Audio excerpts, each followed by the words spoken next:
everybody, it's Jen with Caketastic Cakes, and I'm going to show you how I made this mushroom fairy tale garden kind of themed cake. And if you see me use any tools or supplies while I'm doing this that you could use, if you check the link in the description below, it should help you out.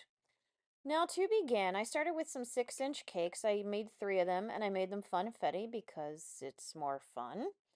And I added a little simple syrup to them, and then I'm going to ice them. So pretty standard stuff so far, right?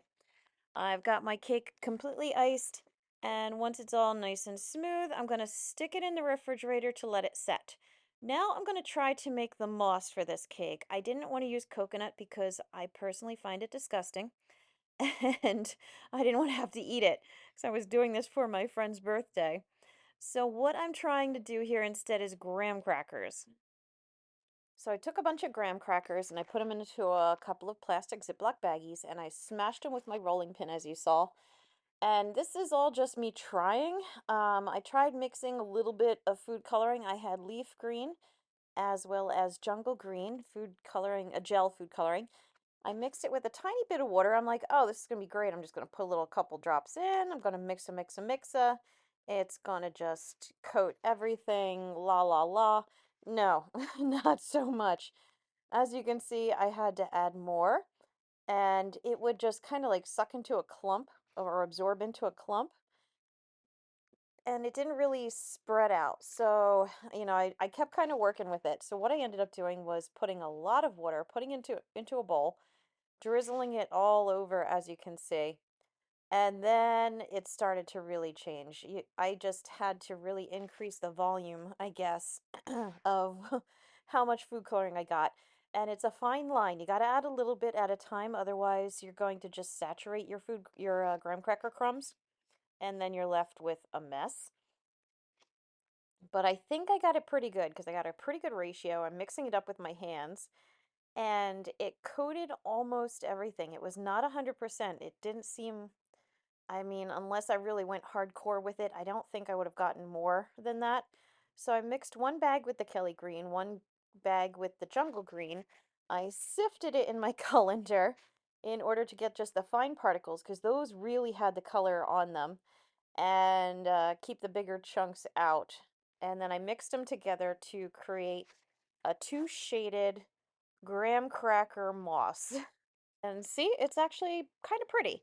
It still had a bit of the light color in it, but or the, beige color, but not too shabby. All right, back to the cake. I took it out of the fridge, gave it another coat of icing, and this is just regular American buttercream.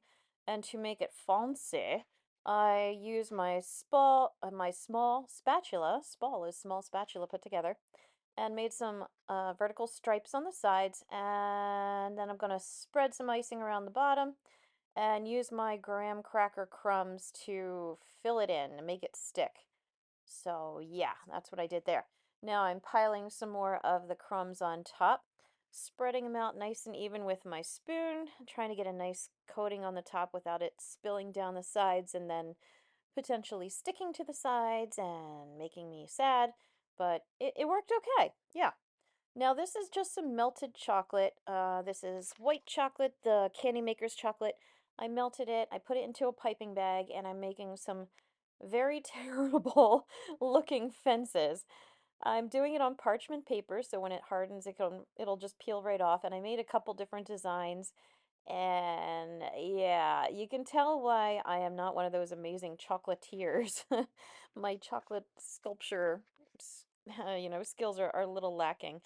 But I put a couple of toothpicks into the bottom before it hardened, so that way now, whatever one I ended up choosing, they'll all have support. I've got some green icing in my bag. I'm just piping some vines onto the sides of my cake. And I went all around the cake and just kind of wiggled and waggled. I made some lines coming off my lines, more lines coming off my lines, and then I just used a little star tip and created some leaves off of it. You could use your leaf tip if you want to, whatever. I just had that one. I thought it might look nicer with the moss, so I don't know. That's just what I chose. Now, I had made some meringue mushrooms. I'll include a link to a video on how to make meringue. I did not do them properly, and so they came out all kind of grainy looking. but we're going to imagine that they're perfect. I did them in different colors and I made mushroom caps as well as mushroom stems. I'm painting some white chocolate onto the bottom and then connecting the two together, and they stuck beautifully. Like they came together perfectly. There was no difficulty at all here. So, for the first time, my cake was going smoothly for me, not like those breadcrumbs. All right, now I put a couple dots, as you saw, with a paintbrush on top. Everything is hardened, and I apologize. I didn't show you. I just spray painted with edible gold the fencing, and I tried using icing to stick the mushrooms on. It didn't work that well on top of the cake because the crumbs would just make it fall over. So I ended up using some toothpicks. You could also use pieces of dried spaghetti to just skewer it. And I'm using my bag again to add some more just details to it to fill it in, make it a little more overgrown looking, a little rougher looking, and it also helps tie together the different shades of green I've got going between the icing and the moss. But when it's all said and done, it's actually a very cute cake. It came out really nice.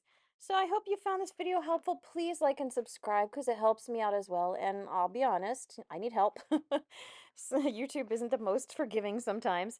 I've got a lot of other videos out there, so be sure to take a look. And as always, thank you for watching Caketastic Cakes.